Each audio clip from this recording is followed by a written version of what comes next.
दोस्तों, किसी भी फसल से अच्छा मुनाफा निकालने के लिए जरूरी है फसल से मिलने वाला उत्पादन भी काफी शानदार होना चाहिए और मिलने वाले मंडी भाव भी काफी शानदार होने चाहिए। अगर दोनों में से एक भी चीज डाउन रह जाती है तो हम उस फसल से उतना अच्छा मुनाफा नहीं निकाल पाते हैं। यानी कि अगर उत्पादन आपका डाउन रह गया तब भी मुनाफा उतना ज्यादा निकल के नहीं आएगा, और अगर मंडी भाव डाउन रह जाते हैं तब भी हमारा मुनाफा उतना ज्यादा निकल के नहीं आता है। फसल का उत्पादन यानी कि किसी भी फसल का उत्पादन डिपेंड करता है आपकी मिट्टी, खाद और पानी और आपके द्वारा की गई बेगार और क्लाइमेट कंडीशन। ये सारी चीजें अगर फसल के अनुकूल हैं तो आपको उससे अच्छा उत्पादन मिलेगा, और अगर इनमें से किसी भी चीज की कमी रह जाती है तो आपका उत्पादन भी डाउन रह जाता है। यानी कि हर किसान को या हर खेत में किसी भी फसल का उत्पादन एक समान नहीं हो सकता, किसी भी फसल का उत्पादन कम या ज्यादा भी हो सकता है। लेकिन अगर आप मंडी भावों को ध्यान में रखते हुए किसी भी फसल का चुनाव करते हैं तो आपको उस फसल से ज्यादा मुनाफा मिलने की उम्मीद रहती है, क्योंकि उत्पादन के लिए तो हम मेहनत कर सकते हैं, खाद पानी भी अच्छे दे सकते हैं, ठीक से मेहनत भी कर सकते हैं, बेगार भी कर सकते हैं, लेकिन ये सब करने के बावजूद भी अगर मंडी भाव डाउन रह जाते हैं तब तो कुछ भी नहीं हो सकता। यानी कि हमारा मुनाफा काफी ज्यादा डाउन रह जाता है। यानी कि अकेला उत्पादन किसी काम का नहीं है अगर मंडी भाव काफी ज्यादा डाउन है। मैं हमेशा अपने वीडियो में आपको कुछ ऐसी फसलों के बारे में जानकारी देता रहता हूं जिनसे उत्पादन तो आपको उस समय पे लगाने पे अच्छा मिलता ही है, मंडी भाव भी उन सब्जियों से आपको काफी अच्छे मिले, ऐसी फसलों के बारे में आपको जानकारी देने की कोशिश करता हूं। और मंडी भाव आपको किसी भी फसल से तभी अच्छे मिल पाते हैं जब आप सही समय पर सही फसल का चुनाव करते हैं। किसी भी फसल को अगर आप गलत समय पे लगाते हैं मार्केट में, चाहे उसकी डिमांड हो या नहीं हो, यह उसकी लगाए जाने वाले समय पे डिपेंड करता है। अगर आप सही समय पे सही फसल का चुनाव करेंगे तो डेफिनेटली वो फसल आपको अच्छा मंडी भाव देके जाएगी, अच्छा उत्पादन देके जाएगी और अच्छा प्रॉफिट वो फसल आपको देके जाएगी। आज के इस वीडियो में दो ऐसी सब्जी फसलों के बारे में बताऊंगा जिनको लगाकर इस समय पे, चाहे आप दिसंबर माह में लगाओ या फिर आप उन दोनों फसलों को जनवरी माह में लगाओ, इस समय पे अगर आप उन दोनों फसलों का चुनाव करते हैं तो डेफिनेटली उन दोनों फसलों के काफी जबरदस्त मंडी भाव आपको मिलेंगे। उत्पादन भी इस समय पे लगाने पर आपको उनसे काफी शानदार मिल जाएगा। इसलिए आज का ये वीडियो आपको लास्ट तक वॉच करना है। चैनल पे नए हैं तो सब्सक्राइब जरूर कर लेना, क्योंकि इसी तरह के वीडियो आपको इस चैनल पे मिलते रहते हैं। नमस्कार दोस्तों, मेरा नाम है सुरेश और आप देख रहे हैं खेत किसान झुंझुनू। तो दोस्तों, इस समय पर सबसे पहले तो आप इस समय पे सबसे ज्यादा मुनाफा देने वाली फसल करेले की खेती का चुनाव कर सकते हो, यानी कि बिटर गार्ड फार्मिंग। इस समय पे अगर आप ये करते हैं तो ये इस फसल के लिए काफी अच्छा समय है। इसकी खेती आप नवंबर, दिसंबर, जनवरी और फरवरी इन 4 महीनों में लगातार कभी भी कर सकते हो। नवंबर और दिसंबर में इसकी खेती सबसे अगेती होती है। तो जिन किसान भाइयों ने नवंबर में करेला नहीं लगाया है वो दिसंबर माह में आप इसकी खेती कर सकते हैं। काफी अच्छे खासे आने वाले दिनों में आपको इसके मंडी भाव मिलेंगे और इसके मंडी भाव हमेशा काफी अच्छे खासे बने रहते हैं। मार्केट में इसकी जो डिमांड होती है वो हर समय पे बनी रहती है। कभी भी इसके भाव में ज्यादा डाउनफॉल आपको देखने को नहीं मिलेगा।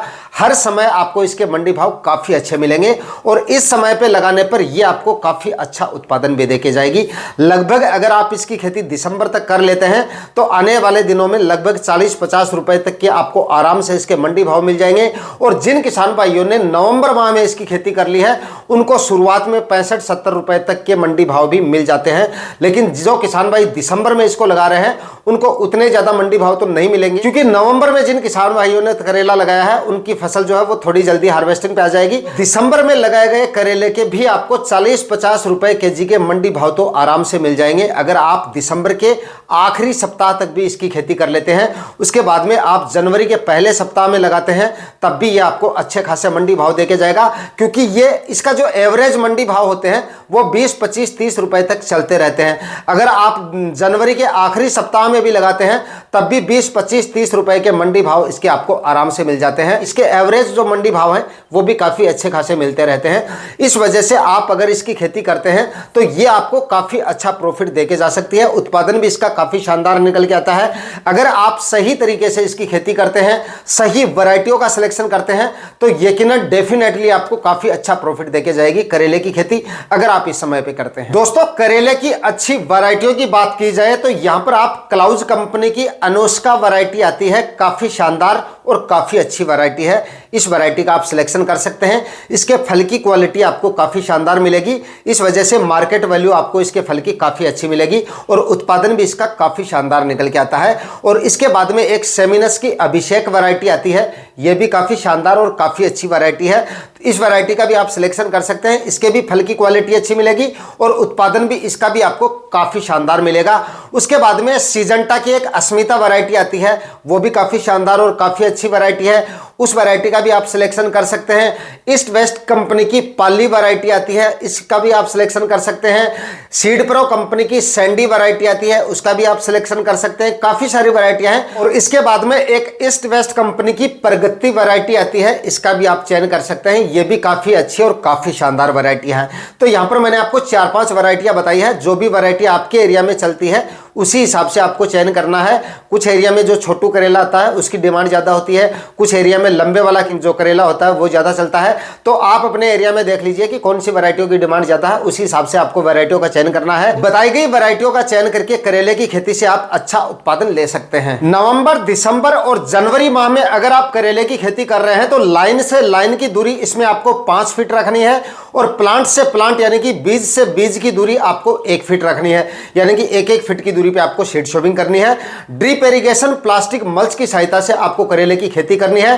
तारबास, बंधाई, जुगाड़ यानी कि मचान वगैरह लगाने की इस समय पे आपको जरूरत नहीं है, ये सब बारिश के दिनों में किया जाता है। तो तारबास, बंधाई, जुगाड़ आपको लगाना नहीं है, सिर्फ बेड बनाएं, प्लास्टिक मल्च बिछाएं, 1-1 फीट की दूरी पे आप सीड शोविंग करें, 5-5 फीट की दूरी पे बेड प्रिपरेशन का कार्य करें।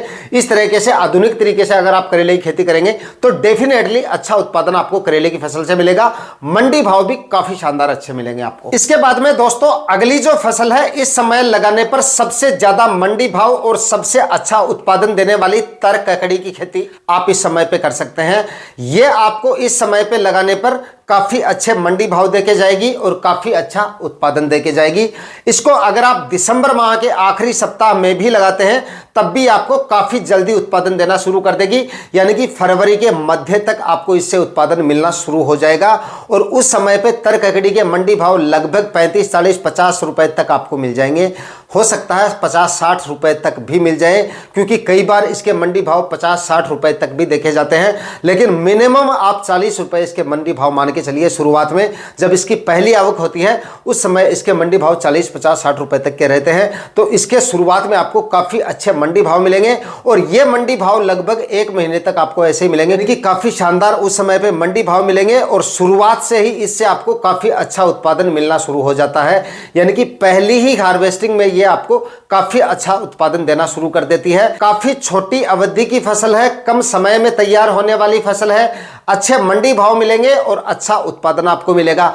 चलेगी थोड़े दिनों तक, यानी कि लंबे समय तक नहीं चलेगी, लेकिन उत्पादन फिर भी ये आपको काफी शानदार देके जाएगी। मार्केट वैल्यू काफी अच्छी मिलेगी इसको इस समय पे लगाने पर। तो जो किसान भाई अगर इस समय पे सब्जियां लगाने की सोच रहे हैं तो आप तर ककड़ी का इस समय पे आप चुनाव कर सकते हैं। और अगर आप दिसंबर के आखिरी सप्ताह तक इसको नहीं लगा पा रहे हैं तो जनवरी के पहले सप्ताह तक भी आप इसको लगा सकते हैं, तब भी आपको इससे काफी अच्छे मंडी भाव मिल जाएंगे। दोस्तों इस समय पे तर ककड़ी लगाने का एक सबसे बड़ा बेनिफिट आपको और बता देता हूं। अगर आप तर ककड़ी इस समय पे लगाते हैं तो इसके उत्पादन तो से तो आप पैसे कमाएंगे ही, इसके बाद में तर ककड़ी जहां पे लगाएंगे वो प्लॉट आपका जो है मार्च माह तक एकदम खाली हो जाएगा। यानी कि ये मैंने आपको बताया काफी छोटी अवधि की फसल है, थोड़े दिनों तक उत्पादन मिलता है, लेकिन जितने दिनों तक इसका उत्पादन मिलता है उतने दिनों तक काफी शानदार उत्पादन निकल के आता है। लेकिन छोटी अवधि की फसल होने की वजह से मार्च महीने के आखिरी सप्ताह तक आप मान के चलिए, आखिरी सप्ताह तक डेफिनेटली आपका जो प्लॉट है वो खाली हो जाएगा और उस समय पे आप दूसरी फसलों का चुनाव कर सकते हो उसी जगह पे। मार्च के बाद में तो जैसे जमीन खाली, हमारी जो और भी जमीन है वो भी खाली हो जाती है, लेकिन तब तक टेम्परेचर जो है वो काफी ज्यादा बढ़ जाते हैं और कोई फसलें उस समय पे हम नहीं लगा पाते। लेकिन मार्च माह में जो जमीन हमारी खाली हो जाती है वहां पे और सब्जियों का चुनाव भी हम कर सकते हैं। जैसे सब्जियों वाला गुआर हम उस समय पे लगा सकते हैं, भिंडी की खेती उस समय पे कर सकते हैं। ये सारी जो फसलें हैं उस समय लगाने पर काफी अच्छा हमें उत्पादन देके जाती हैं। तो अगर आप इस समय पे तर ककड़ी लगाते हैं तो जमीन जल्दी खाली हो जाती है, प्लॉट हमारा जल्दी खाली हो जाता है। इस वजह से वहां पर हम दोबारा जमीन की तैयारियां करके थोड़े से खाद उर्वरक डाल के और दोबारा से वहां पर हम दूसरी फसल ले सकते हैं। थोड़े समय में हम 2 फसलें वहां पे ले सकते हैं। तो ये फायदा हमारा एक्स्ट्रा हो जाता है अगर आप इस समय पे तरककड़ी की खेती करते हो। दोस्तों उम्मीद करता हूं आज का ये वीडियो आपके लिए काफी ज्यादा इंफॉर्मेटिव रहा होगा। वीडियो अगर पसंद आए तो वीडियो को लाइक शेयर करके चैनल को सब्सक्राइब जरूर कर लीजिएगा। आज के वीडियो में इतना ही। मैं मिलता हूं किसी और वीडियो में नए टॉपिक के साथ। तब तक के लिए जय हिंद, वंदे मातरम।